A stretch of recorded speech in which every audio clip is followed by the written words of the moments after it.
Okay. Uh, does anybody have any questions before we start?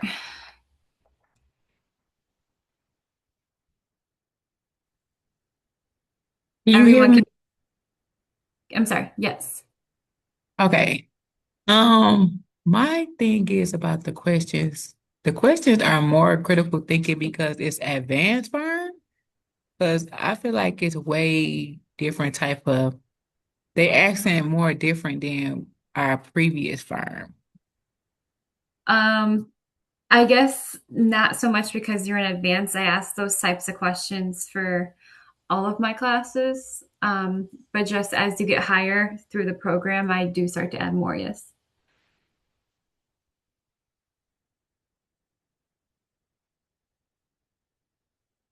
Your screen froze. Sorry. If you're saying something, I can't hear you. Um, okay. All I right. Okay. All right. Any other questions? I couldn't really hear you. I think you froze up. My Oh, like okay, I'm sorry. I said that I usually put those types of questions on all of my exams. But then as you go higher through the program, I tend to put more on there as you're getting closer to the NCLEX.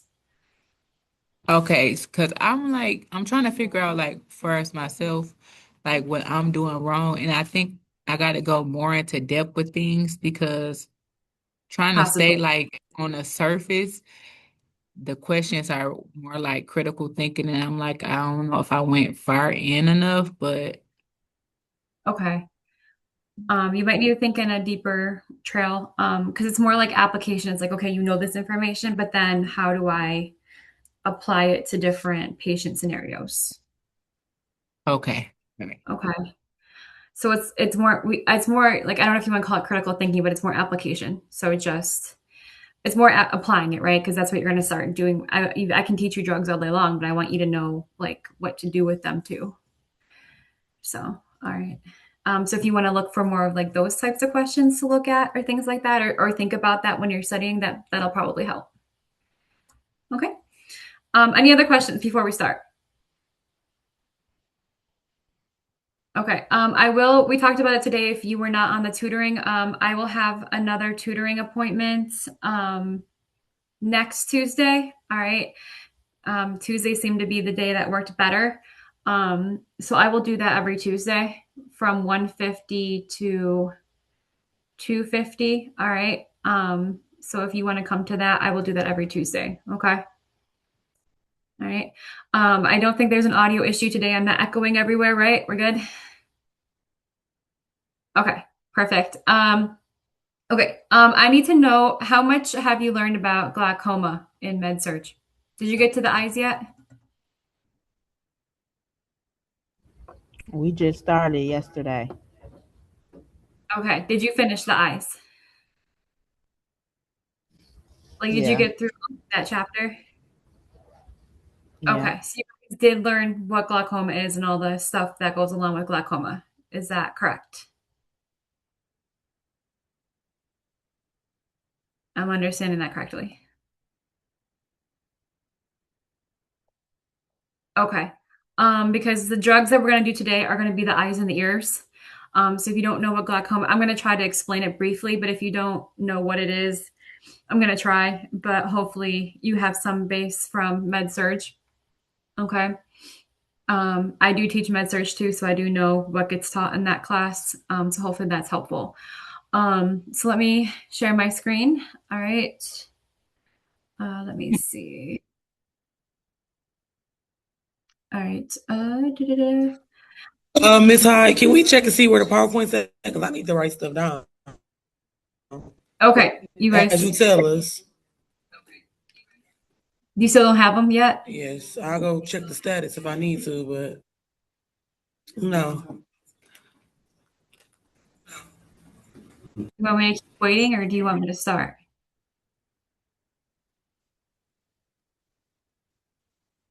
I want you to wait. Wait. Okay. Yeah. Can someone please go check the status then? play. All right. Um,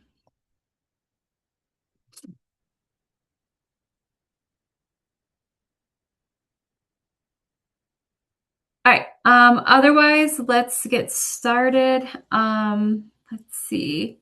All right, I'm going to share again. Share. Okay. So we're just going to go over the definitions of the parts of the eye. All right. You have your cornea, which is going to be the transparent lens over your eye. Okay. That's going to be the part where, like, if you're going to put a contact lens in, that's what you're going to see. All right. I do also have the sclera, which is the white part. All right. The cornea kind of covers everything. The sclera is the white part. And then you have the iris, which is the colored part. And then you have the pupil. All right. The pupil is basically a hole in your eye that lets the light pass through. Okay. And you have muscles on your pupil and on your iris, which is going to be important with these glaucoma medications. All right. You also have fluid in the Are front you of your eye. recording? Yes, I am. But if you also have fluid in the front of your eye and the back of your eye. Does that sound familiar from that search?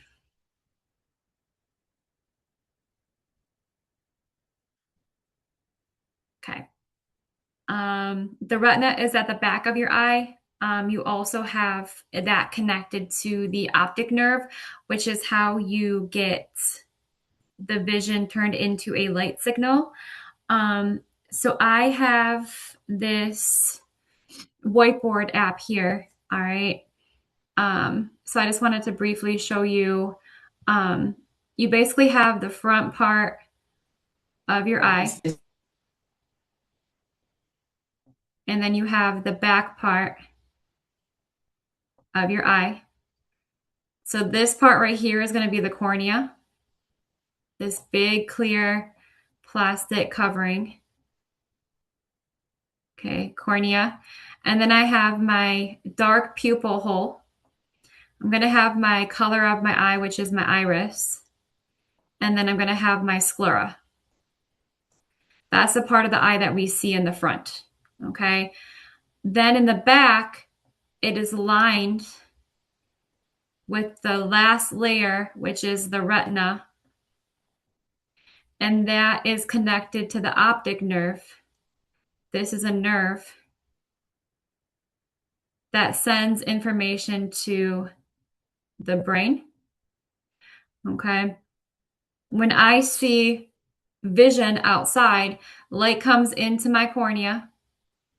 It goes into the back of the eye through the hole of the pupil and then goes into the retina. When it goes into the retina, it changes into a neurological signal, and then that proceeds to the brain so that I can understand what I saw. You have fluid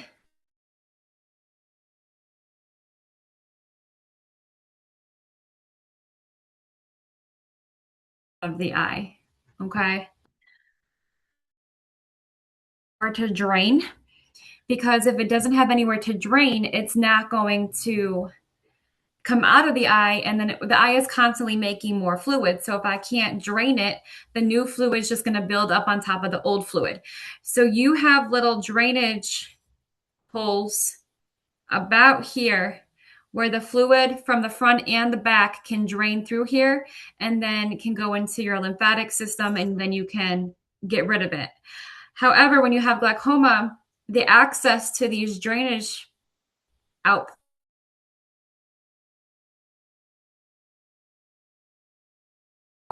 parts are does anybody have any questions about this? No. All right.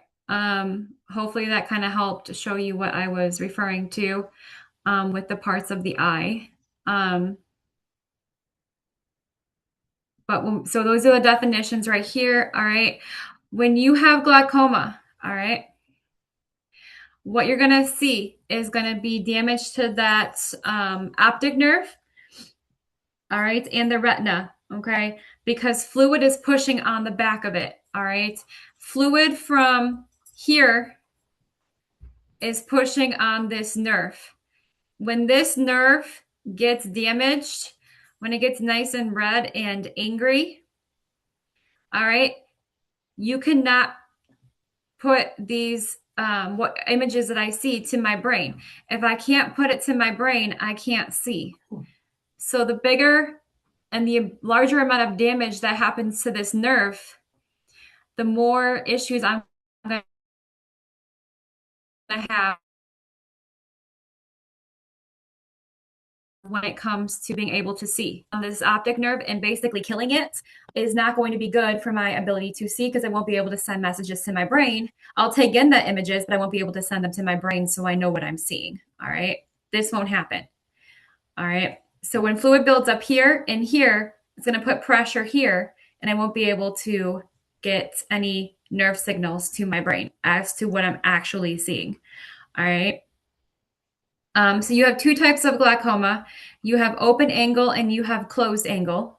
Okay. Open angle is the chronic one. It takes a long time to get this damage to happen. All right. The drainage system is blocked here and here, and I'm going to show you a picture of that in a second. But the closed angle is going to be your emergent one. This is where you can go blind within a day or two, 24 to 48 hours, if it is not relieved. All right, because the fluid builds up that quickly and the damage builds up that quickly to the optic nerve. All right. So when I have my problem here, all right, it's going to basically show you that I have my normal eye, and then I have a lot of pressure right here again, which is kind of what I try to draw to you, the back of the eye, and it's pressing on my optic nerve. All right. So you would have fluid here in the front of the eye and here in the back of the eye. When you look here, this is another picture. These are my pupils. I don't know why they use the word lens, but these are my pupils. All right. This is the back of the eye. The retina is back here. All right. Here's my clear part. Here's the fluid up front. And then here is the color part of my eye. Okay. And then here's my sclera. All right. The white part. Okay. When I have glaucoma, I am going to have issues. Again, this is the part right here, these red circles.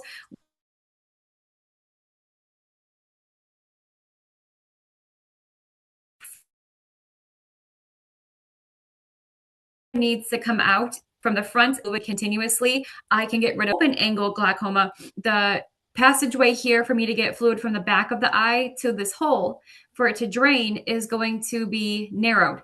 All right, it's not completely obstructed, but it's narrowed, so not as much as getting out at one time. So the damage to the optic nerve builds up over time because it takes a while for that pressure to build up. However, when I have closed angle, I'm going to have an acute and emergent issue because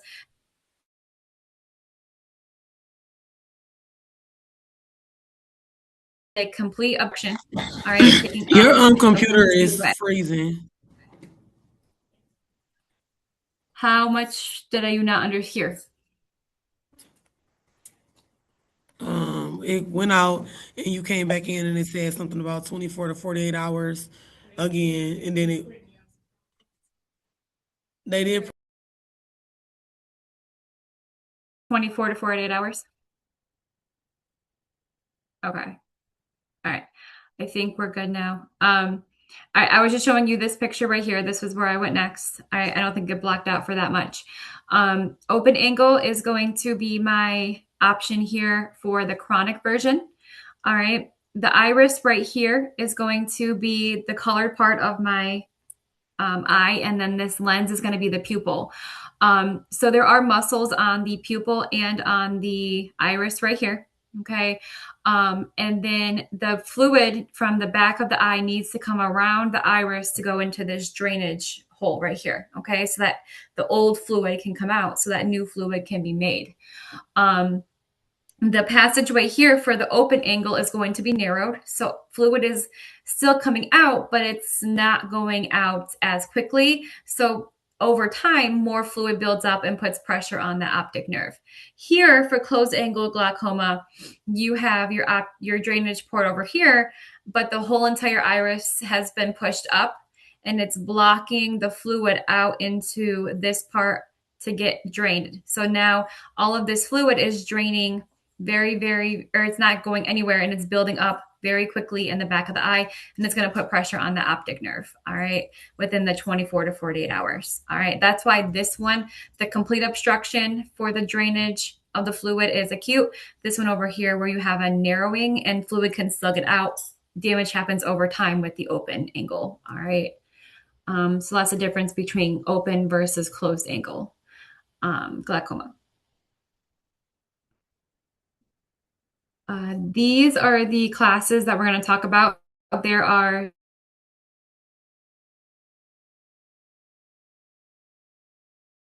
types of glaucoma medications. The first type of glaucoma medication is an cholinergic. Okay. Again, they're not going away. Cholinergic drugs, we kind of just talked about this. So what happens here is I'm giving you an eye drop, okay, to treat any type of glaucoma, whether it be acute or chronic. Okay. What's going to happen with this one? We know that the parasympathetic nervous system causes the eye to constrict. All right. It also causes my blood vessels to dilate. So eyes to constrict. All right. If I go back to my little thing here, all right, and I get rid of this, 1 second. Whiteboard, how do I do this? Because I want to get rid of 1 second.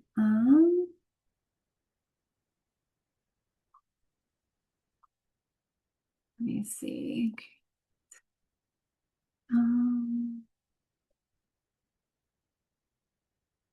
Okay, so when I go to, let me see here. Where is my, sorry, give me 1 second. Okay, so when I have my pupil here for the parasympathetic, all right, my pupil is going to constrict. So nice and tight. And then my blood vessel is going to do what? It is going to be nice and open. All right. So my pupil is going to be nice and tight. And then my blood vessel is going to be nice and open in my eye. So that is two different things when I have glaucoma. My pupil will be nice and constricted because when I have this issue right here, it's going to take this iris muscle. If this lens is nice and constricted, it's going to make it smaller so that there's more room here. Like I'm taking this inward, I'm pulling the muscle inward, it's constricting so that there's more room for the fluid to flow, okay? When I'm dilating my blood vessels, all right, I'm making them nice and big so that I have more room to take in fluid through my blood vessels because it can't come out this way. Okay. So the parasympathetic nervous system is going to cause pupil constriction, but blood vessel dilation. Okay. So please make sure you don't get those confused. Okay. The blood vessel being dilated too also helps if you have hypertension in your eye, which does happen if you get hypertension in your heart. Hypertension can spread to other blood vessels and it can help relieve any tension that the hypertension is causing in my eye. Okay. So again, this is how the cholinergic is going to help with the issues of glaucoma. All right. For my contraindications, okay, I have serious active eye disorder. So if I have like thyroid eye disease or I have diabetic retinopathy, it's not going to be beneficial to me to sit there and take a medication that could further damage those conditions of my eye. All right. So I need to make sure that I am being safe so that I don't damage my eye any further. Okay. Does anybody have any questions about that? Okay. So if we go back, all right, There's not really any interactions here. These drugs are pretty well tolerated. Okay. The names of these drugs, this should look familiar from last week: pilocarpine, carbachol. We literally have acetylcholine, which is a neurotransmitter being used. All right. The adverse effects that you're going to see here have to do more with the eye, because that's where you're inserting it. So you could get vascular congestion in your eye, which just means that, that you'll have like fluid buildup in the eye, just like you may have like watery eyes, just kind of like a runny nose. You could get eye inflammation, nearsightedness, or your eyes may start to get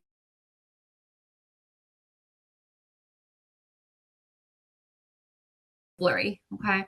Do we have any questions? No. Okay. We're going to go back to now doing the adrenergic. Okay. When you do adrenergic, again, this is going to treat glaucoma. Okay. This is what we're talking about. It's going to mimic the sympathetic neurotransmitters, the nervous system. Okay. With my norepinephrine and epinephrine, like we saw last week.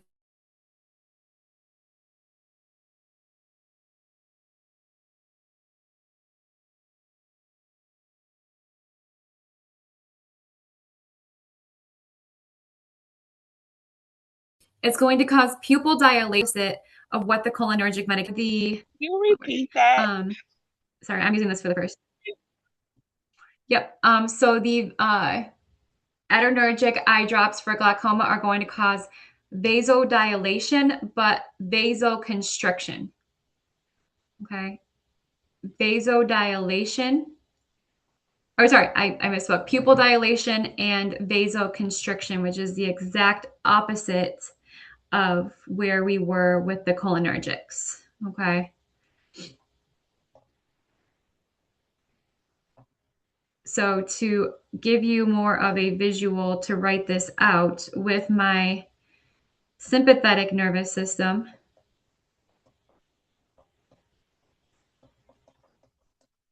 right? My pupils are going to be nice and open, and my blood vessels are going to be nice and constricted and tight. Okay. So it's going to be different from each other. The cholinergic or the parasympathetic was the exact opposite of what's going to happen over here with the adrenergic or my sympathetic. Okay. So if we go back and look at the picture of the eye, let me see here. So with glaucoma, all right, if I am causing vasoconstriction, that's going to help not get so much fluid from the blood vessels into the eye. So it's going to kind of slow down the new fluid that's coming into the eye, since I can't get out the old fluid as quickly. And then causing pupil dilation, all right, how that's going to help is that may relieve some of the tension that may be basically causing the lens or the pupil to relax. So if there's a lot of tension on these muscles right here, causing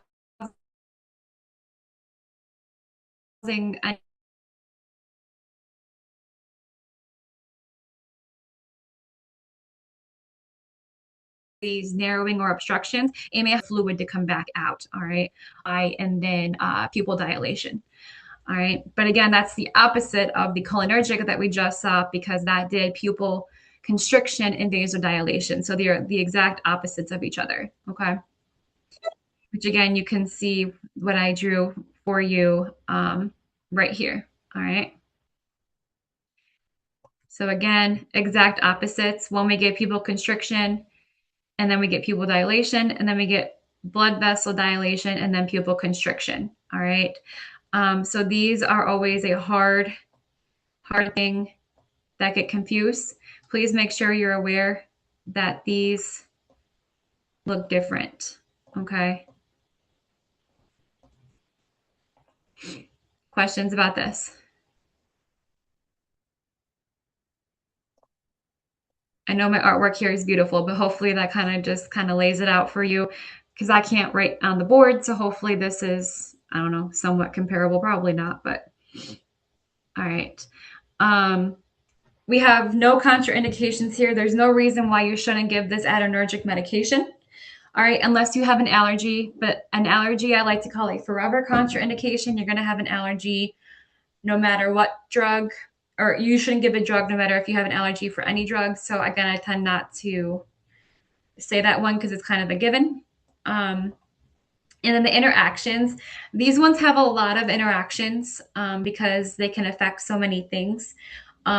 So I just say to do a med rec. If you are seeing that they're taking an adrenergic eye drop, just compare and look up their medications to the ones that are on their med list. Because if I were to go over all of them, the chart is pages and pages long. I couldn't even group them together enough to give you a summary. All right. The name of the medications here, I don't know if this one probably looks the most familiar. All right. Alphagan P. All right. Or brimonidine. Okay. Otherwise, I don't know if any of these other ones look familiar. Maybe this one looks a little bit like, hold on. Whoop. This one looks a little bit like epinephrine. So I don't know if that's helpful. But the main one, so be familiar with these names, but the main one I want you to know is this one, okay? Because that's the one that we see the most often, okay?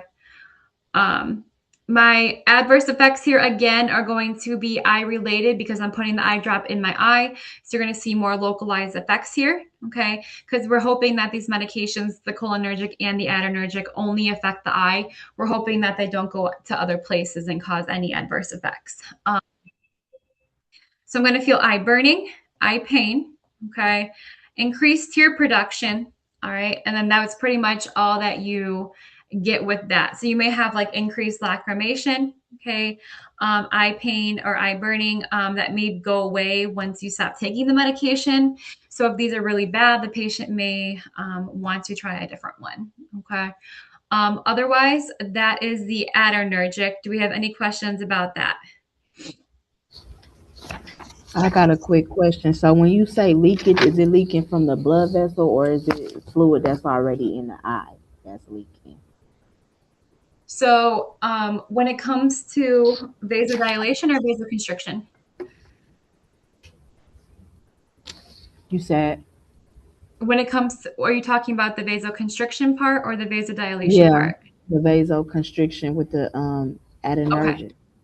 Yeah, so that just brings more fluid to the eye. So it would be kind of like from gas exchange and then from bringing new like lymphatic tissue and or fluid and then like red blood cells, things like that to the eye. So it's not going to be, we want that stuff, but we want it to come in slowly because we already have so much fluid. So we're kind of like slowing the amount of like blood that's entering the eye. And that will relieve the vasocongestion? That just, yes, basically by not adding as much fluid at one time, since I'm not getting rid of the fluid that's in there as quickly. Okay. Yeah. Okay. Any other questions about these two? Because I know these two are probably going to be the more complicated mechanisms of action. No? Okay. Let me see here. All right. We're ready to go to the next one. Okay. Okay, so the next one we're going to do are beta blockers. So if you didn't know, there are beta blocker glaucoma medications. Okay. So basically right here, we're going to have them treat either chronic or acute glaucoma. Okay. Chronic or acute. All right. So it doesn't matter what type of glaucoma you have, you can take these. Okay. Basically also, okay. Sorry, I just want to make sure. It's going to block the beta receptors, okay? But we don't need to be super concerned about that right now. All I want you to make sure is that you understand this, all right? Is that when I take a beta blocker, It's going to stop the sympathetic nervous system from stimulating the eye. So it's going to just therefore reduce intraocular pressure by trying to reduce the amount of aqueous humor formation. So let me just go more into depth as to what I mean by that. Okay. If I go back to my, did I lose my picture of the eye? All right. When I told you about the picture of the eye that I drew, all right, do you remember the front of the eye here where you had your cornea here? All right. You had your pupil, and then you had your iris, and then my sclera. All right. And then I had the back of the eye. There is fluid. Remember when I said there was fluid right here in the front of the eye, almost separating the cornea from the iris, pupil, and sclera. Okay. Because we don't want those to rub against each other. Okay. I want there to be some lubricant so that I don't get like almost like a pressure ulcer in my eye. So this fluid right here is called the aqueous humor. All right. So what the beta blocker does is it tries to make it so that there's not so much production of this type of fluid in the eye. Okay.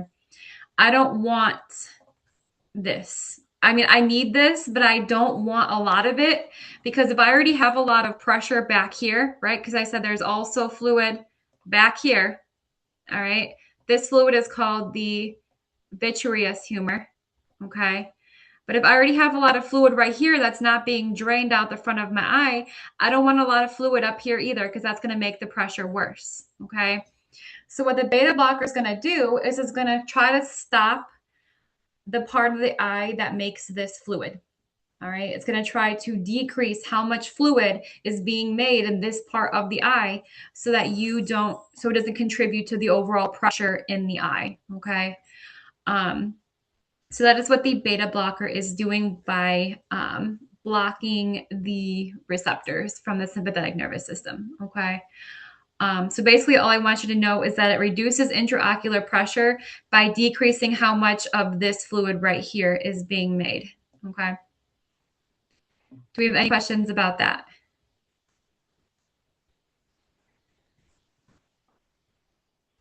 Okay. Let me back to the PowerPoint. Okay.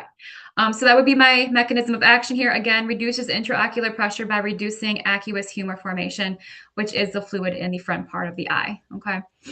Again, contraindication is always an allergy. Okay. Other contraindications, these eye drops can get a little tricky because where the cholinergic and the adrenergic tended to only have adverse effects that affected just the eye, the beta blockers, even though they're still going to be most likely eye drops, they still have the ability to leak into the bloodstream and cause basically adverse effects in the systemic into the rest of my body. So again, with the cholinergic and the adrenergic, we saw that it was a localized drug, right? It didn't have any effects like on my heart, on my lungs, anywhere like my kidneys, right? But the beta blocker, for some reason, these eye drops tend to have a risk of seeping into the bloodstream, which can go systemically or throughout my whole body. All right. So you're going to see that in response to the contraindications and the adverse effects. So if you remember from last week, severe asthma was a reason why you couldn't take a beta blocker. So here, because again, these are beta blockers, you're going to have basically the same contraindications since it could affect the body the same way that like an oral beta blocker could if it leaks into the bloodstream. Okay. Does that make sense? Okay. So my diabetes, we know that beta blockers can mask or cause you to bounce back from hypoglycemia slower. So again, diabetes would be a risk factor. Asthma would be a risk factor, just like before. Dysrhythmias, hypotension, or bradycardia. Okay. Just like you saw last week when we just talked about the regular, ingested orally beta blockers. Okay.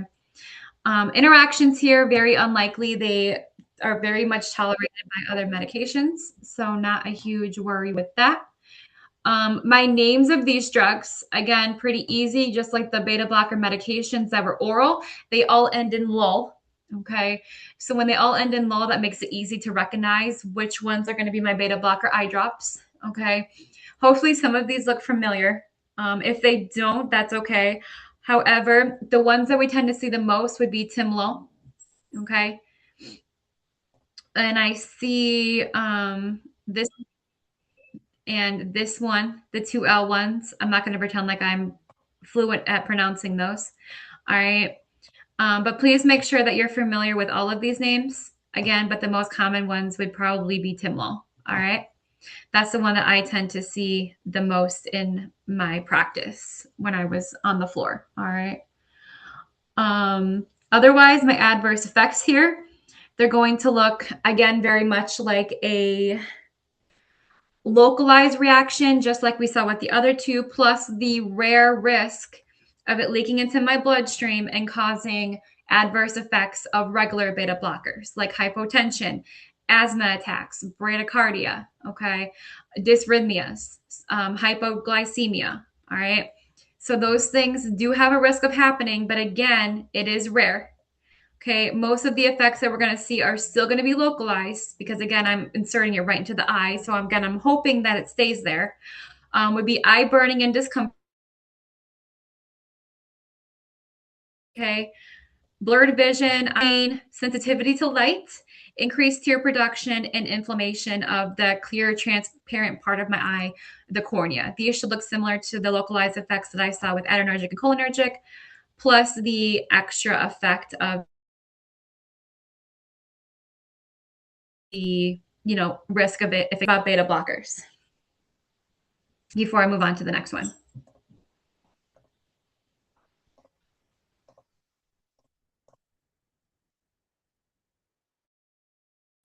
Is everybody good with beta blockers?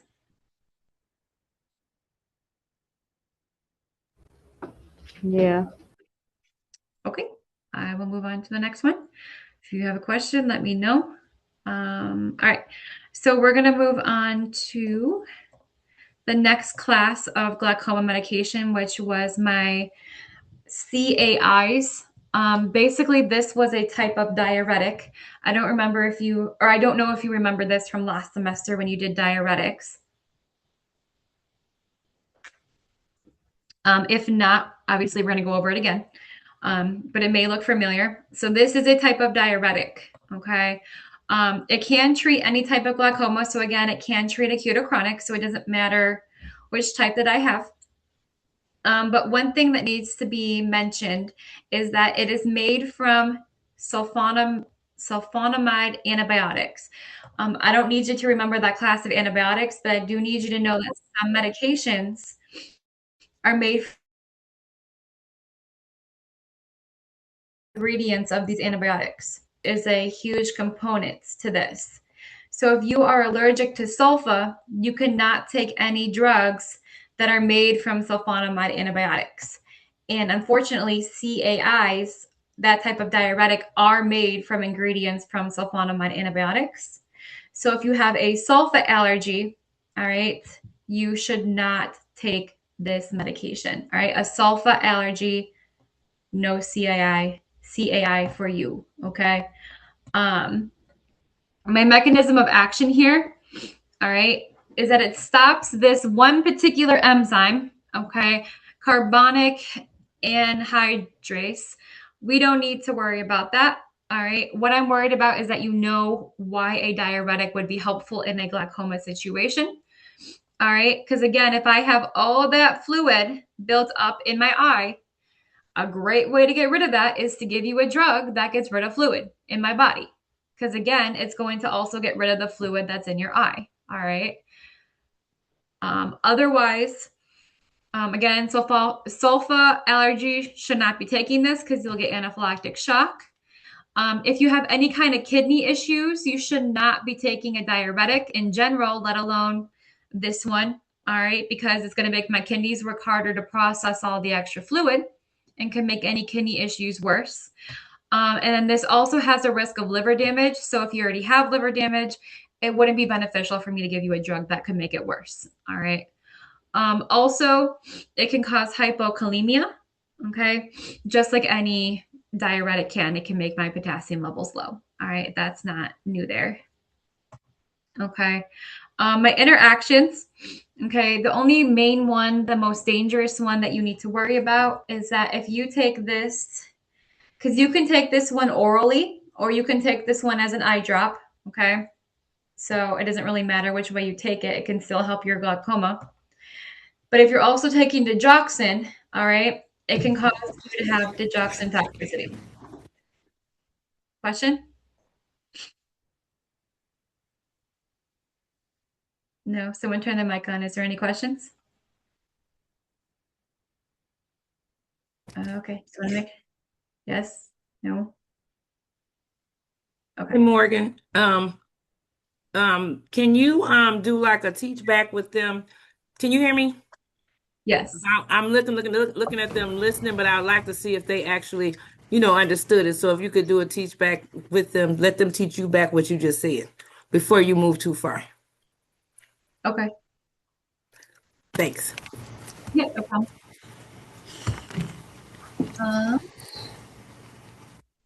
Let me see. So can someone tell me the difference between a cholinergic and an adrenergic eye medication for glaucoma? The cholinergic will constrict the pupils and the blood vessels will dilate. Okay. And then with adrenergic, it's the opposite. So it will vasoconstrict and the pupils will dilate. Yes, correct. Okay. And then can someone tell me how beta blocker eye drops work? How beta blockers work. They they reduce the aqueous humor fluid, Okay, the how? production. Okay. And then how does that help with my overall fluid in the eye? Yeah, it decreases the pressure. Perfect. Okay. And that would be my goal, right? Okay, perfect. And then what is the difference between a beta blocker, like eye drop, to a adrenergic? What's the big difference? Is the beta blocker gonna cause vasodilation when cholinergic gonna cause vasoconstriction? So that was a huge difference Beta between adrenergic. blockers can affect you systemically versus Yeah. the others only stay in the eye. Yes, thank you. Yep. Beta blockers can affect you systemically, whereas an adrenergic and a cholinergic. You guys may try to test your knowledge on what she's saying. So don't be shy, ask the question. Okay. Questions about that? And we see that with my adverse effects and with my contraindications for the beta blockers. Okay. All right. And with the CAIs, why would it be dangerous to take that? Anaphylaxis Why? due to sulfur allergies. Good. All right. Perfect. And then this again, how is that going to help with my glaucoma? Giving you a diuretic. Want to help the fluid be alleviated. It'll help decrease the fluid in the eye. Perfect. Right. Just like a diuretic gets rid of all fluid, right? Okay. Any other questions? All right, let me finish the CAIs and then I may ask you some more questions, okay? I'm gonna go back to sharing the PowerPoint, all right? Let me see here. So my interactions again, so let me ask you a question here. What digoxin toxicity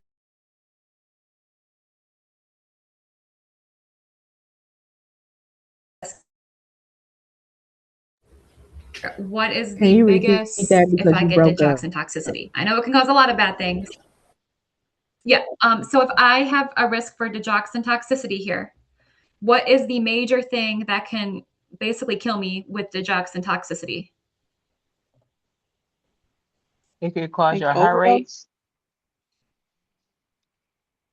Not, it's close to heart rate, but elaborate off that a little bit more. Dysrhythmia? The Would it heart be failure. dysrhythmia? Oh, it can cause dysrhythmias.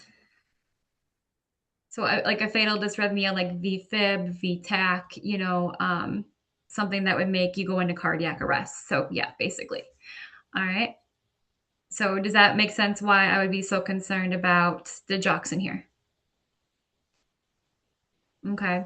Also, if you don't remember from last semester, because I know it was a while ago. All right. If you take digoxin and you have hypokalemia, that makes you at a higher risk for getting digoxin toxicity. Okay. So if I have my little whiteboard here, right? And I go back, right? So if I'm taking digoxin, all right, and then I am taking a diuretic,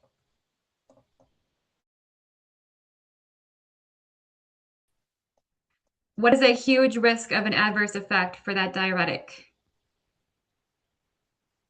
Kidney issues? Okay, but what about with potassium? Sorry, I It, should have been it can specific. make your potassium, make you go into hypokalemia and cause Yeah, dysrhythmias to the heart. yep. Thank you. So it can make you go into hypokalemia. Okay, so when you have hypokalemia, it makes you at an increased risk for getting digoxin toxicity. Okay. So would it be almost dangerous to take a diuretic and digoxin together? Yes. Okay. I know this is beautiful artwork, but again, what can someone explain to me why again that taking digoxin and a diuretic together could be dangerous? It could cause cardiac dysrhythmias and make you go into cardiac arrest Yes. How? by making you go into hypokalemia. Okay. Because, right, with my diuretic, I can go into hypokalemia, okay, which is going to cause dysrhythmia, heart pumping issues, okay? And then if I'm taking digoxin with that diuretic, right, that is going to put me usually into a high risk of digoxin toxicity failure because, again, I have two things hurting me with the dysrhythmias, okay? So digoxin does not like hypokalemia, okay, which a diuretic can cause. So do we see how that would be a risk here with the mixture of a diuretic for glaucoma and if I was taking digoxin? Do we have any questions about that? So do we understand why that's an interaction? Okay. Anybody have any other questions? Because I want to make sure. Okay. Let me go back to the PowerPoint. All right, so that's why that's an interaction. Okay, so please remember that aspect. And then do any of these names for the CAIs look familiar? Yes. Dorzolamide. Okay. Dorzolamide or Truzopt, and then we have Brimzolamide or Azopt. So know both names, okay? But if you, hopefully this helps, they end in opt.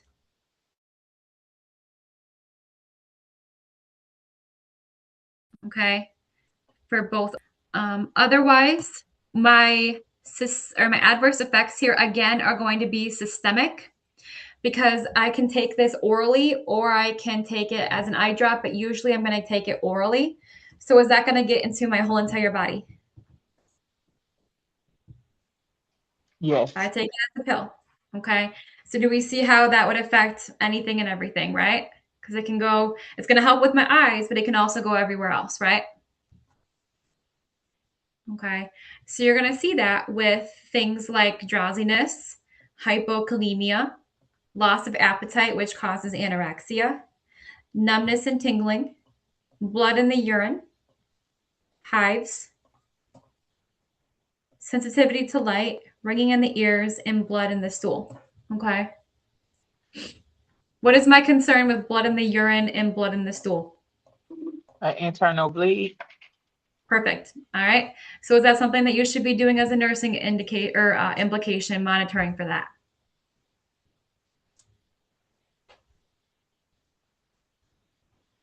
Should the patient be told to monitor for that when they go to the bathroom? Should you also be monitoring for that? Right? You good? Yes. Okay. All right. Any questions about the CAIs, or can we move on to the next one? We could. Okay. So let's go back to the PowerPoint. The next one here is going to be another type of diuretic. Okay, so this one's not going to be super different from the one that we just looked at.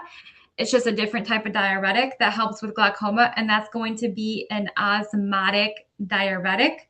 So I don't know if you remember this one from last semester. Again, if not, that's fine. But this is another type of diuretic. Okay, and it helps here. The key thing here is that it helps with acute glaucoma. Okay, so can I use this one for chronic glaucoma, my open angle glaucoma? No. No. No, I can only, what's the acute one called? Closing. Yep, so I can only use an osmotic diuretic to help with closed angle, okay? So would I also take this one most likely orally? Yes. Yes, okay. So I'm going to take this one in a systemic form, okay? So I'm going to see that reflected in my contraindications and adverse effects too, okay? This works the same way, draws water out of the eye, just like diuretics draw water towards the kidney, okay? To relieve the fluid buildup and then the pressure that comes from that, okay? When I have my contraindications, if I'm having any issue, kidney dysfunction, anything that's going to make me not urinate, again, kidney issues, don't want to give you a drug that's going to make my kidneys have to work harder, okay? This acute pulmonary edema, that's fluid in my lungs, you're going to see that as an adverse effect. So it'll make sense in a second. What do I mean by cardiac decompensation? I mean like heart failure. That usually would be from fluid around the heart, okay? And then severe dehydration, that can be a adverse effect of a diuretic, right? Because you could pee out too much fluid. So if you're already dehydrated, a diuretic isn't going to be the best medication choice for you here, okay? This one right here, when you take lithium, can anybody tell me what lithium is used for? Do you remember from last semester? Is it a mood stabilizer? It is a mood stabilizer for what Bipolar mental disorder. Is that Valium? bipolar disorder. Yep. All right. It treats mania for bipolar. Okay. So if I'm taking lithium and I take that with an osmotic diuretic, I have a risk of higher lithium excretion. So what does that mean? That means that my body is going to urinate out lithium more quickly than it usually would had I not been taking a diuretic. So what is my risk with that? If I'm urinating it out. And Not quite. dehydration. It can contribute, like the dehydration could cause that, right? I'm peeing out more.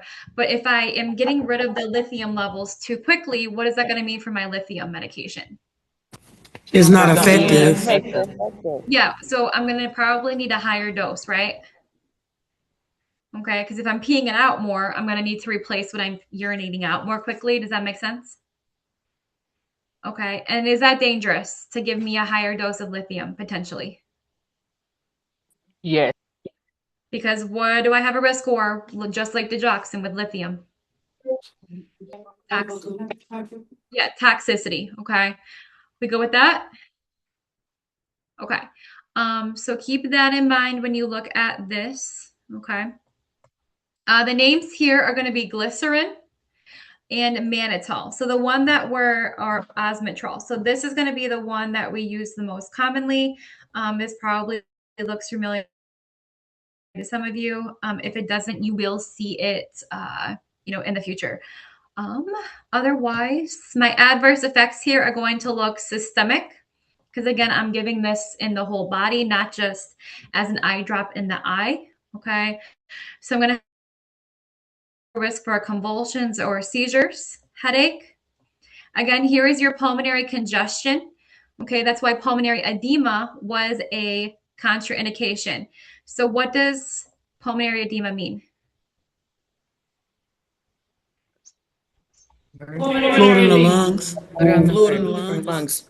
So if I already have like fluid in the lungs, maybe my patient has pneumonia or something, would it be beneficial to give them a drug that could cause an adverse effect to cause more fluid in the lungs? No. So we see why that's a contraindication in adverse effect. Okay. Also, you're going to see loss of hearing or vision. So that is a massive adverse effect. Also, hypotension, because again, that kind of goes with the dehydration thing. Am I losing too much fluid? Chest pain or high heart rate. Okay. Questions there? I have a question. When you said that the mechanism of action is to draw water from the aqueous and vitreous humors into the bloodstream, Yep. we speaking about the eye, but when you say bloodstream, I think that's that got me. So let me Is it clarify. because All it's the blood, systemic? yes. So all the blood vessels in the body are connected. They're like one big, branch network. They all lead off to each other. When I have the blood vessels in my eye, I can draw the fluid into there, and then it's going to go to the rest of the blood vessels into the rest of my body, and then they'll go ahead. Okay. Okay. So just like a trickle down effect from the eye. Okay. Any other questions, concerns? We good? All right. So if we go to the next type here, this is my last type of glaucoma medication. It's called prostaglandins. Agonist just always means that it's that type of medication.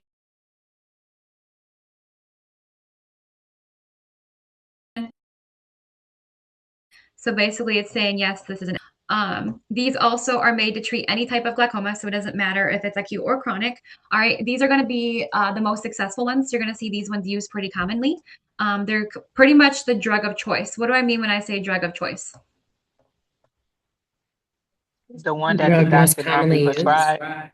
Like Yeah, the the first one- line drug? Yeah, the first line drug, the one that's prescribed the most often, the one that most patients tend to take. Okay, that would be this one for glaucoma. All right. The way that it works, all right, is that it reduces intraocular pressure by increasing the outflow of aqueous fluid. So all you need to know is that it's going to try to get rid of that fluid in the front of the eye to kind of balance out the fluid in the front and the back. All right. Because if you have glaucoma and we have a blockage of the fluid from the back of the eye getting to the front, it could still help the pressure issue if I get rid of the fluid in the front, which already has access to the drainage part of the eye. Does that make sense? Questions about that? So is it similar to the beta blocker then? Because don't they do the same thing, reduce the aqueous human Yeah. fluid? Yeah, basically. Yep. Okay. Good So what's comparison. the difference between the two of them then? They're basically, well, these ones work better. It's just, it depends on the patient that you have. Some patients respond better to different medications, even though they may do similar things. So just more options. Okay. All right.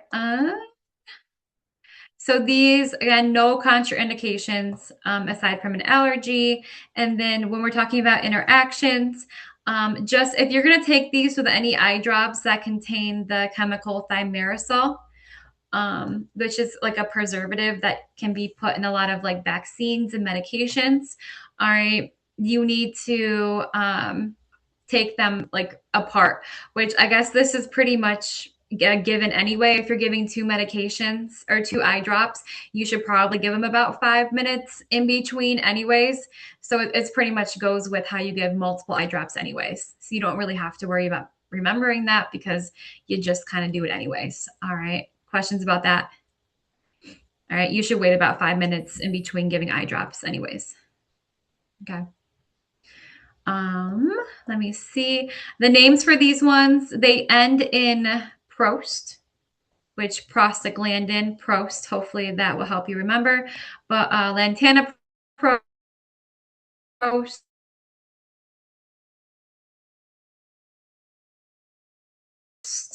which other ones? Comments, you guys? Yes, no, maybe so.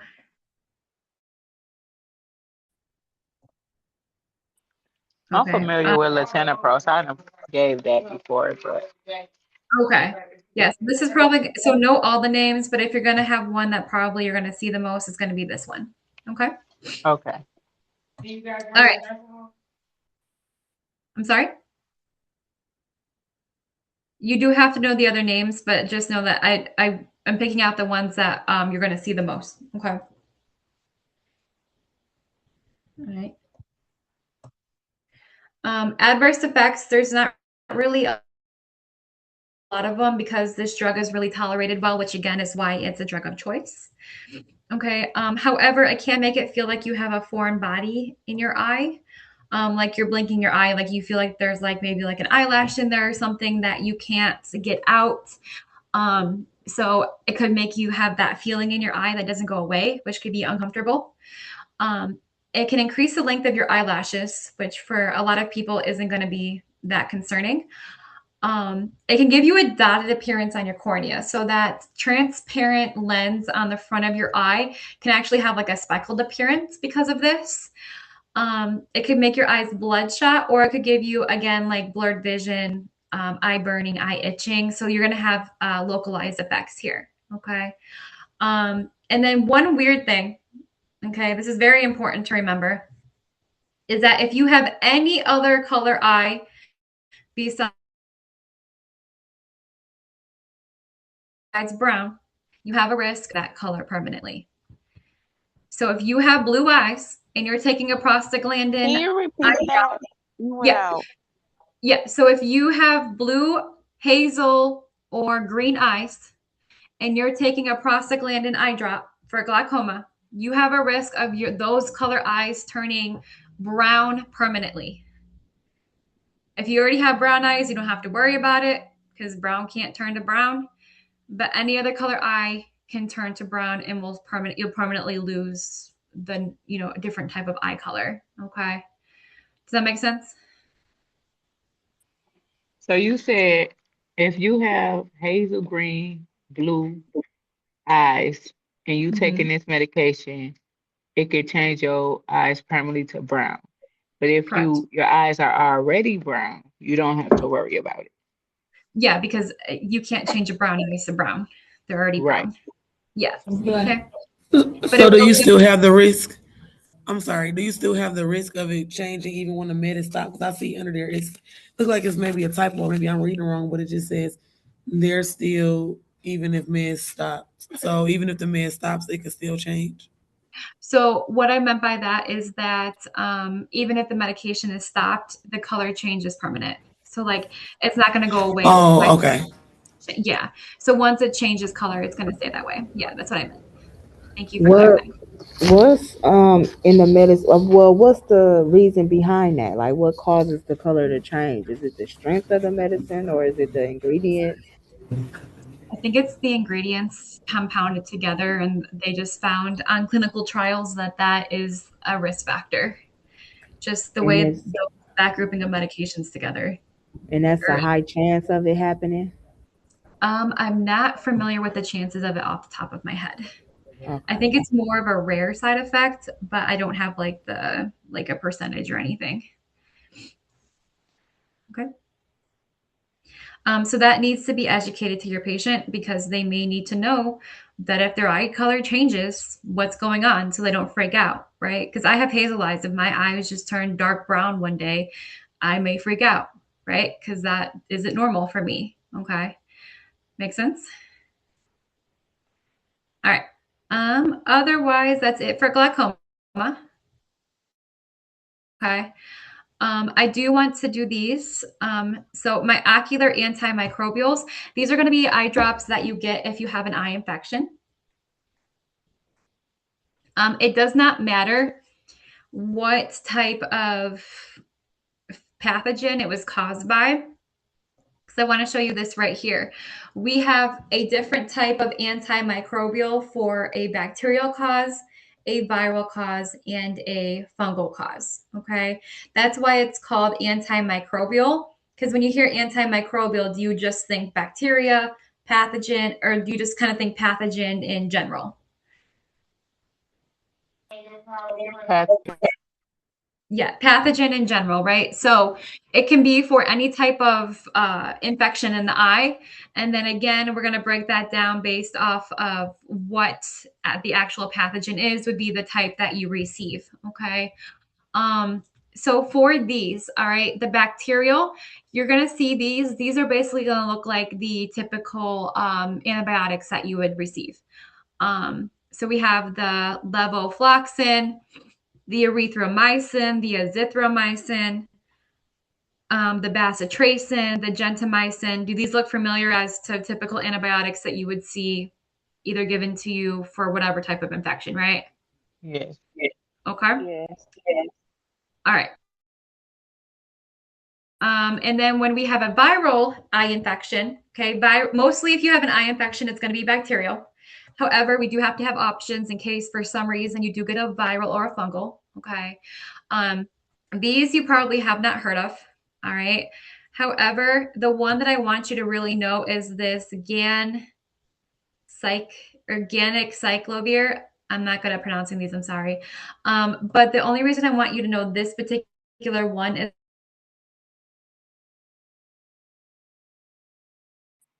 usually if you have an antiviral, it's going to can someone give me another antiviral name That in beer? you went out. Could you repeat that again? Yeah. So the only one I need you to know is going to be the one that ends in beer. So this ganciclovir. All right. Because when you have an antiviral, it ends in beer. All right. So whether it's a glaucoma medication or not, if you have an antiviral, it's going to end in beer. All right. Like another common example would be acyclovir, right? Does that make sense? Okay. So that's the only antiviral one I want you to know. All right. And then you do need to know that natamycin or natacin is going to be your fungal one. Okay. Kind of sounds like neomycin. Okay. Or it's kind of similar to nystatin. Okay. Questions about that? Okay. So we use these medications for any type of infection. Okay. What I want you to be, again, the reason why we're taking this is an eye infection or eye inflammation. Okay. The way that it's going to work, don't worry about these words right here, but it's either going to, so anti-pathogenic medications work either two ways. They're going to stop the pathogen from replicating so that it can't make more of itself. Because if it can't make more of itself, it's not going to spread, right? Or we're going to kill the pathogen. Okay. So no matter what the pathogen is, we had, again, bacterial, viral, or fungal. As long as you take one of these eye drops, it should either kill the pathogen or stop it from reproducing. Okay. Questions there? All right. So if my patient came in and they basically got the pink eye, Mm-hmm. how would I go by, well, how would the doctor, I shall say, go by prescribing whatever antibiotic for them? Because since there's so many of them. Yeah. So different antibiotics have different abilities. Like they're more geared towards certain infections. We see that too with oral antibiotics or IV antibiotics for different types of body infections. Like, for example, Bactrim may be better for UTIs, right? some sort types we have seen by dosing that certain antibiotics are better for certain types of infections. So for pink eye, there may be a dosing protocol for the provider that maybe like gentamicin works better for that type of infection. Okay. Okay. All right. Does that make sense? Yeah. Yeah, but you don't have to worry about that because you're not going to be the one prescribing it. Okay. Okay. Okay. Perfect. All right. Also, no contraindication here. They go in the eye. They're pretty well tolerated. Interactions. So this is important. Is if you take one of these medications with a corticosteroid. All right. So if you take one of these medications with a steroid injection, a steroid pill, a steroid eye drop or cream, it is going to affect each other negatively. All right. Because a steroid is considered a type of what?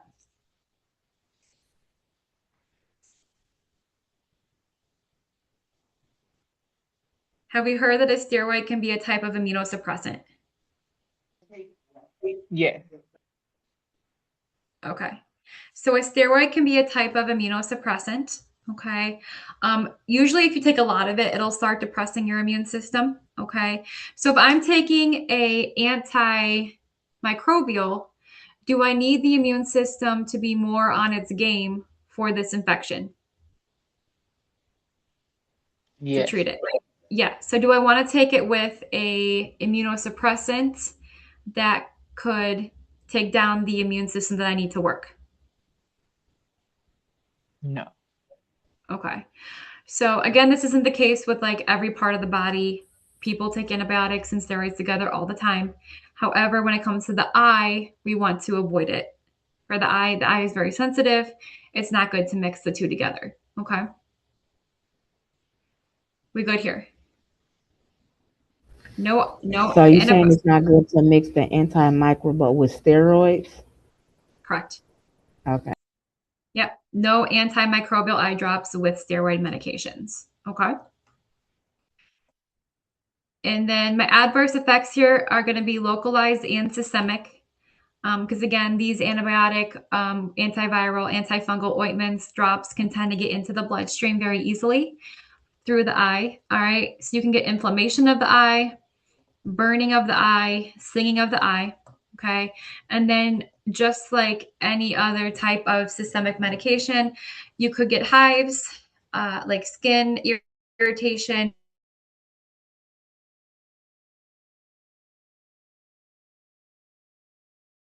or angioedema. Okay.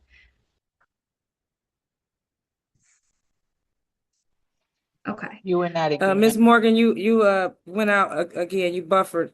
They didn't hear the last thing you said. Okay. I just said that you're going to have your localized side effects right here, or adverse effects. Okay. Inflammation of the eye, burning of the eye, stinging of the eye, and then it can cause hives, skin irritation, or angioedema as a systemic adverse effect. Okay. Questions about that? What is angioedema? Swelling of the tongue. Yep, swelling of the tongue and face and the throat. All right. So not a good adverse effect to have. Okay. What should be the main drug they give you if you get that adverse effect? Epinephrine. Epinephrine. Okay.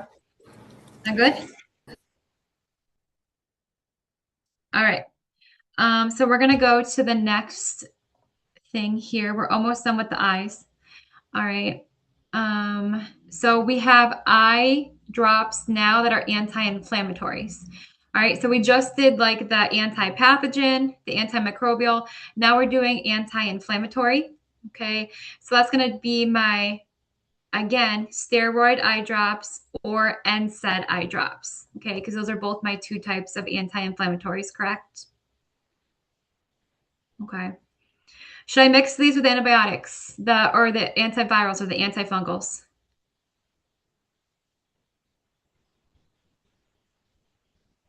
Someone shoot me a yes or a no. Okay, thank you. All right. So you're taking these to reduce inflammation. So you don't always take these because of an infection. You could be taking them because of an infection.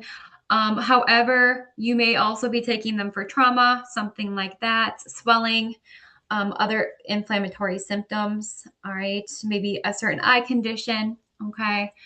The mechanism of action is just that it's going to reduce the inflammatory response, which is what we want to see. Okay. My adverse effects here, my contraindications would just be the antimicrobial. So we already talked about that. Okay. These have more topical adverse effects. So burning or stinging of the eye when you put it on, okay, or drop them in, whether it's an ointment or a drop. And then extended use of the steroid eye drops over a very long period of time may result in cataracts, glaucoma, and optic nerve damage. So it could make you blind. Okay. Should you use steroids for a long period of time anyways, depending on what, it doesn't even matter what type of steroid you're giving? No. No, steroids are used intermittently for flare-ups, for bad infections, for bad disease processes. But it's very complex, or you can get a lot of bad things happening if you take a steroid long term, and this would be one of them. Okay. All right. The names here are very important. I have them divided by NSAID and by corticosteroid. So please be familiar with these names. But the ones that you probably have seen the most of are going to be Ketorolac. Okay. What is my IV push NSAID that is called Ketorolac? What's the other name for it for IV push? Anybody? I don't. It's Toradol. All right. Do we remember the name Toradol? Everybody's heard of Toradol? Okay. So when you give it IV push, Ketorolac is Toradol. However, when you give it in the eye, it is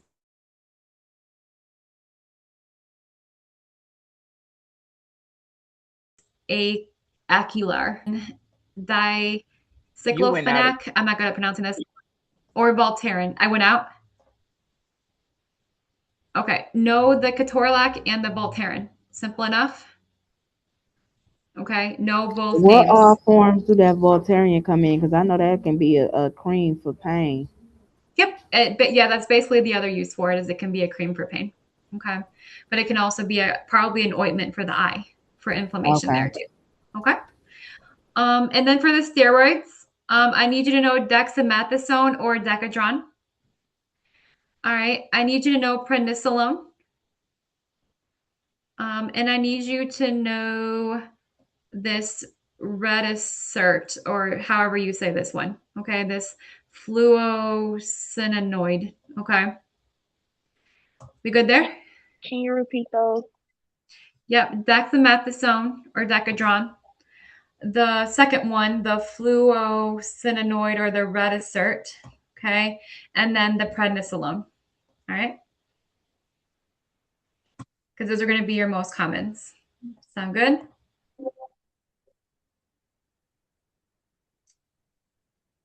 Okay.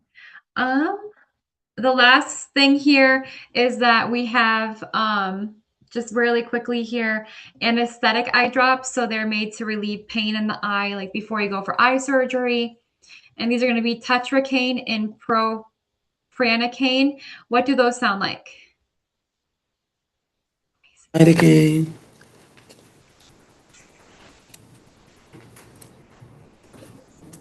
What do those sound like? Lidocaine. Yeah, like lidocaine. Okay.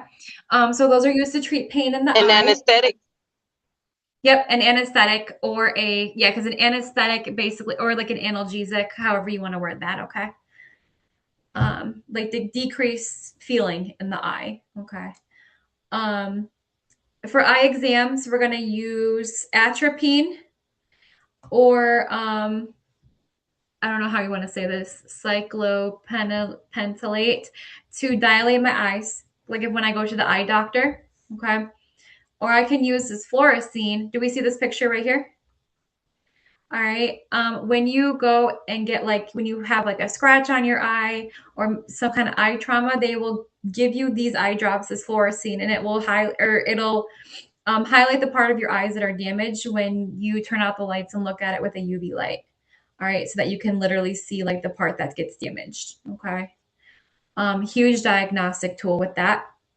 And then we just have our lubrications, our moisturizers, which are going to be like Murine. What else looks familiar? Restasis. Just make sure you're familiar with all of these names, but I think Murine and Restasis are the most common. Okay. Are we good with that? We good so far? So with these, you just put it on the topical to prevent the eye pain Mm-hmm. at that point. Correct. It's like a localized eye pain reliever. Okay. So when they say dilate the pupils, that's where I got confused at. Or it's just that certain one that dilate the pupils. Because when you be putting it inside the eye to dilate the pupils. Yes. So you're going to put that as an eye drop to dilate your eyes just temporarily to visualize them on like an eye exam. Like when you go to the eye doctor. Okay. They're not treating any condition. It lasts very quickly. You give it, and then it's just going to dilate the eyes temporarily so that the eye doctor can see in the back of the eye, and then you're done. Then they should, fade out. Okay. We good here? Okay. Do you guys want to break really quick, or do you want me to just, the ears only take a few minutes. Do you want me to just finish and then you can be done? Sound good? Yeah, we agree to continue. Okay. All right, so let's just do the eye or the ears really quickly. Again, it's very short. Okay. Let me share my screen again. Okay. All right. Can everybody see the chapter 58 PowerPoint?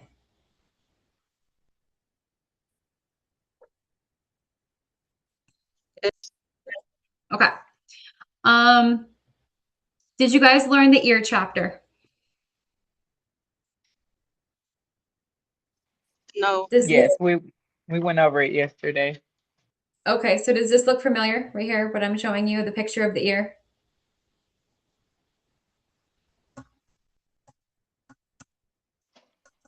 Kind of, sort of. Kind of, sort of. Okay. I don't think it was like that in that chapter. No? No. Okay. But just very briefly, what does anybody know what this is right here? That's blocking the outer ear from the middle ear. What is that important thing called? The eardrum. Eardrum. Okay. And then what is important in the middle ear that you don't have anywhere else? What is important with this eustachian tube? Why do I need that? The cochlear? That is in the inner, so we'll get to that in a second. But the eustachian tube. Why do I need that in the middle ear? For draining? Yep, for draining. So like if I have an ear infection, right? That's why I get a lot of fluid in my throat. That's why I can also get throat pain or strep throat from the bacteria going down into my throat. Okay, because it has to have somewhere to go. We go with that one.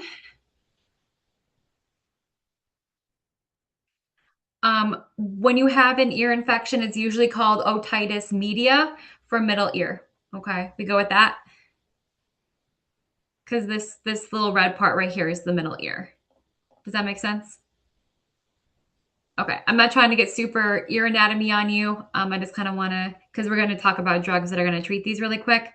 And then in the back of the ear, the inner ear, that is the cochlea. Okay, does anybody know what the cochlea does? This snail-looking thing here. Isn't it for balance? It does help with balance, but what else does it do? Does that help? Like, Help with hearing? It does. Yeah, that is my hearing organ. Okay, that is my hearing organ. All right, so that is where whatever sound wave that I'm hearing goes all the way to the back of my ear. And then it gets in the cochlea. That's when it gets changed into a nerve signal so that it can go to my brain so my brain knows what I heard. Okay, does that make sense? So in the cochlea is where that sound wave is going to change into a nerve signal so that my brain can, know what I heard. Okay. Because anything from the eyes and the ears needs to go to the brain so that my brain knows what I'm seeing or hearing. Okay. Questions about that? Okay. Just for context, that would be where you would get your cochlear implant. Okay. All right. All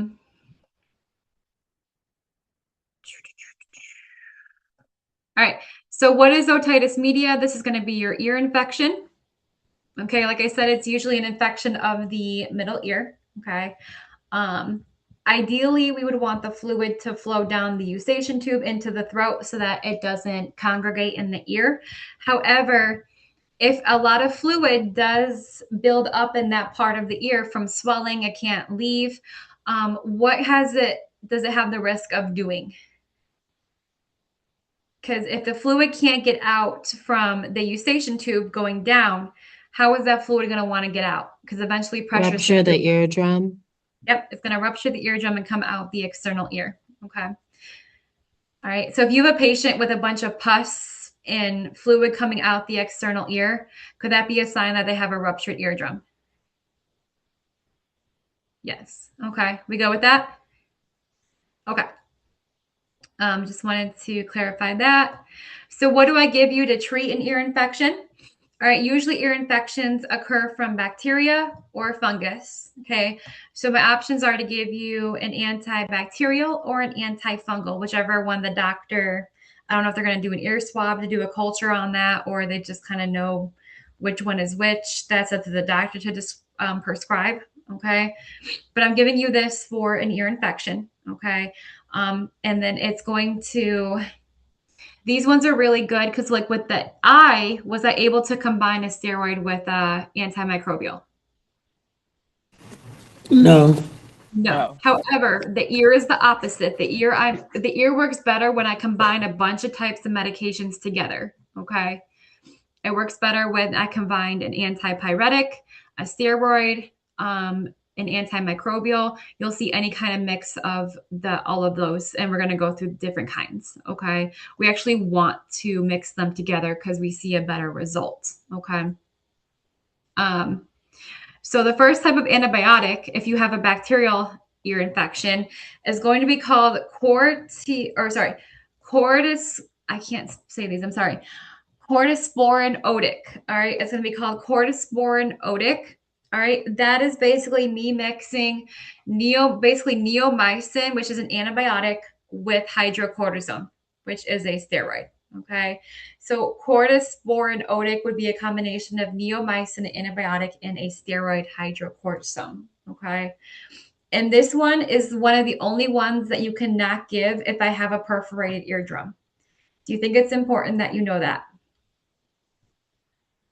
Okay. Do you think you need to know what type of things that are mixed in there? Yes, you do. Okay. So you need to know that it's neomycin and hydrocortisone cream. Okay. Or what would be used in hydrocortisone cream, hydrocortisone. All right. The next one is going to be Ciprodex. Okay. Ciprodex for a bacterial infection. What does that sound like? Or basically, hopefully this one's easy because the words of the name are pretty much basically both medications that are involved. You have ciprofloxacin or Cipro for my antibiotic, and then we have dexamethasone, which is a steroid. Okay. So you have Ciprodex, Cipro being for the antibiotic, and Dex for the dexamethasone. Okay. So hopefully, like, it's literally in the name, Ciprodex. So hopefully that'll help you remember what's in it. Okay. But again, that's an antibiotic and a steroid. Okay. Any questions about that? Okay. This one last here, this is one of the only ones that are not mixed with something. This is just an antibiotic. Okay. And this is fluoroquinolone. Okay. Fluoroquinolone. All right. That is just an antibiotic. So can someone reiterate to me the 3 types of antibacterial ear drops? Neomycin, ciprofloxacin, and oxofloxacin. Okay, those are the antibacterial components. What are the names of all three? Like the overall names of the ear medications. Cortisporin, Ciprodex, and Ofolaxin. Okay. And which is the one that I can't use with a perforated eardrum? Cortisporin, Odic. Yep, cortisosporin Odic. Okay. We good so far? So can you re-ask that question again? I quite didn't understand it. If I translated, but I'm guessing not. I'm sorry, Okay. was there a question? Because there was a lot of talking on top of each.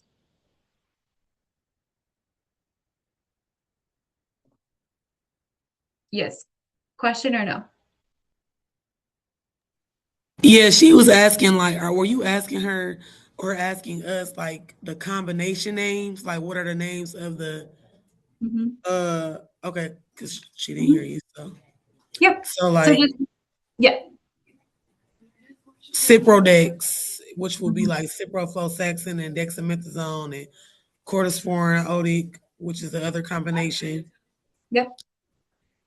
Okay, she said she got it. Okay, yep. I need you to know that what are in them and then what the overall name is, okay?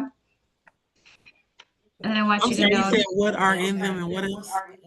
the medications that are in the overall medication and then the overall name, like the combo name. Okay, got it. Yep.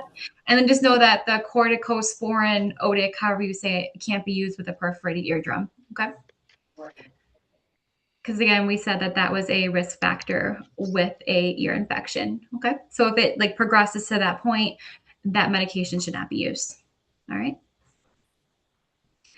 And then if we jump to the fungals, if they deem that your ear infection is caused from a fungus and not a bacteria, which is rare, usually they're caused from bacteria. There's two different kinds. There's Cortic ear drops, which is a antifungal drug, basically a lot of antifungal drugs combined with hydrocortisone. Okay, so you get Cortic. All right, and then we have Acetosol HC. This one is like I guess if you have a fungal infection, this is the one you want to take because they give you a steroid, which is hydrocortisone cream, or I keep saying cream, sorry, hydrocortisone. You get a local anesthetic, so kind of like a lidocaine type, medication. You get an antifungal, all right? You get an emulsifier, which is going to be something that like removes earwax. You're going to get an antiseptic preservative, so more of like something that you would use in like cleaning products. All right. So when you have acetosol, you're going to have again a steroid, a pain medication, the antifungal, an emulsifier to get rid of any kind of earwax or something like that, and a like antiseptic type cleaning product like consistency of a ingredient. Okay. Questions about this? So those are going to be your two types of antifungals. All right. Questions about those two? Okay. And then literally we just have one more drug. It's going to be an earwax emulsifier. So what do we use an earwax emulsifier for? Break down the wax and eliminate it. Yep. Because if someone has like a lot of cerumen or earwax, sometimes we can't get it out. It's not beneficial to use a Q-tip, even though a lot of people do. Even if you want to like squirt water in there and get it out, sometimes you need to give a medication to loosen it up first for people that have it really impacted in there. So you're going to give an emulsifier. Does anybody know what the word like emulsifier means?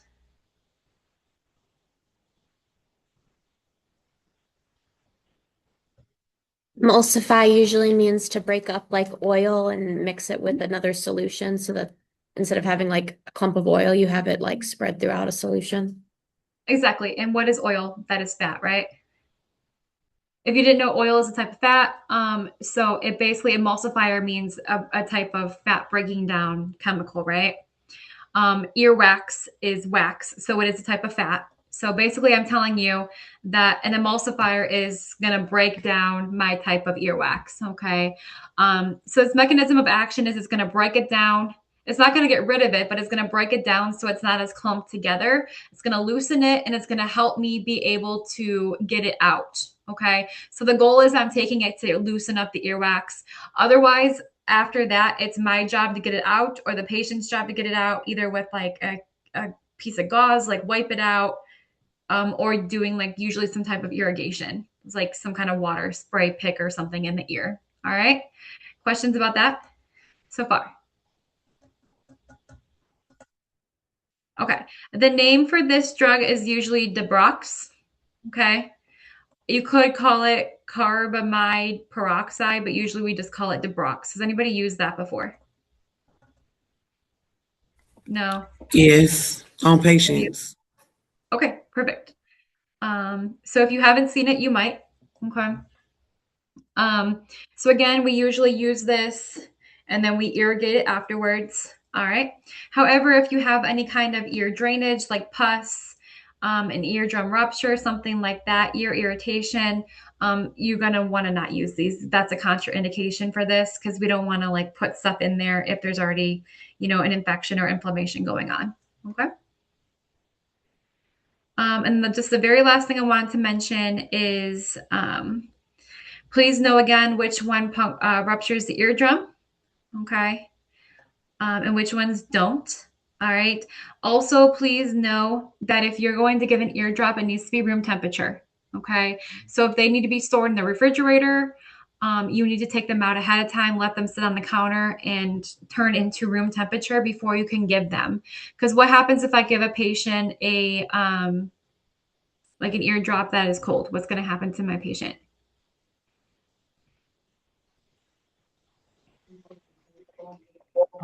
Would it get more clogged? Dizziness. Dizziness. Yep. Dizziness, the vertigo, or some type of nausea, vomiting. Okay. So dizziness, vertigo, nausea, vomiting if I give you a cold eardrop. Okay. So please make sure it's room temperature. All right. And then when I give an eardrop, I want to, like, let's say I'm going to put it in this ear. I put it in and I either need to lay on that side. I can usually hold my head this way, but that gets old. Or I could put like a piece of gauze or like or something like that in there to kind of hold the fluid in there and for a little bit. Does that make sense? Okay. And then just lastly, how do I insert an eardrop?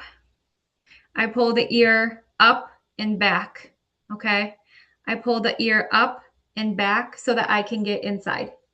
Okay. Sound familiar? Yes. Okay. Otherwise, that was pretty much everything that I wanted to review about giving an eardrop. Same with an eye drop. Just lastly, make sure you don't touch the tipper to the eye.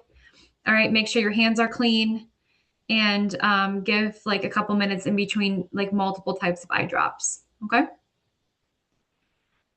All right. That is all I have. Do we